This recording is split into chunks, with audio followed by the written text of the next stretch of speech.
Hello, I'm Dr. Babitha Marina Justin, and I teach in the Department of Humanities and Social Sciences at the Indian Institute of Space Science and Technology. Today, I would like to introduce you to an important and increasingly relevant field of study, visual culture, as explored through this particular course, Visual Cultures, Art History, and Visual Communication. So, in the contemporary world, we are surrounded by images. From social media feeds to political campaigns, from advertisements to scientific visualizations, images do not merely reflect reality, they actively construct it. Seeing, therefore, is no longer a passive act. It's an interpretative, cultural, and even political act. So this course invites us to rethink what it means to see.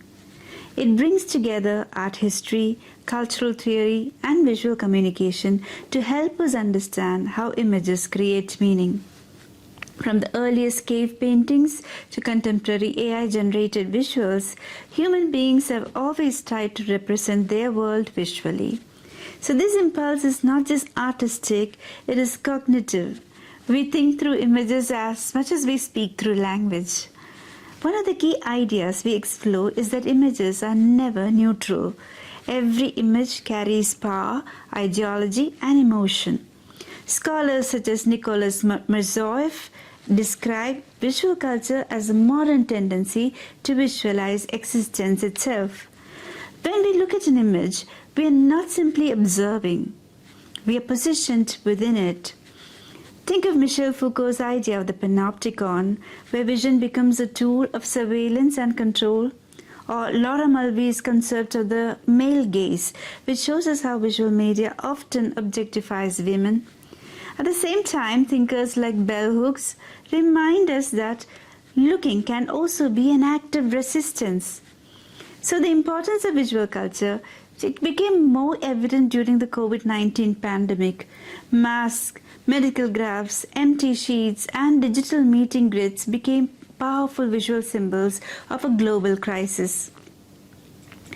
See, these images shaped how we experienced fear, isolation, and mostly even solidarity. So in this sense, visual culture is deeply tied to lived experience. It's not separate from life, it is embedded within it. So this particular course is structured as a journey across time and ideas.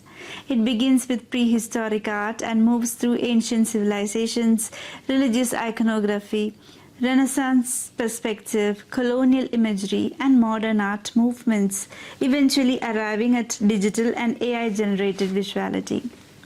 So what is important here is that art history is not treated as a static record of masterpieces. Instead, it is understood as a dynamic conversation between images, viewers, and contexts. A significant focus of the course is on how power operates through images. For example, colonial imagery often constructed stereotypes that justified domination, while nationalistic art used images to resist and reclaim identity. Similarly, gender plays a very crucial role in shaping visual representation. When we look at artists like Artemisia Gentileschi or Frida Kahlo, we see how women have redefined visual narratives by bringing personal experience, pain, and agency into art. So the course also engages deeply with theoretical frameworks. Thinkers like John Berger remind us that we never look at something in isolation, we always see it in relation to ourselves and our world. Roland Barthes helps us understand how images carry layers of meaning, both literal and symbolic. W.J.T. Mitchell and David Friedberg push us further by suggesting that images themselves have a kind of agency.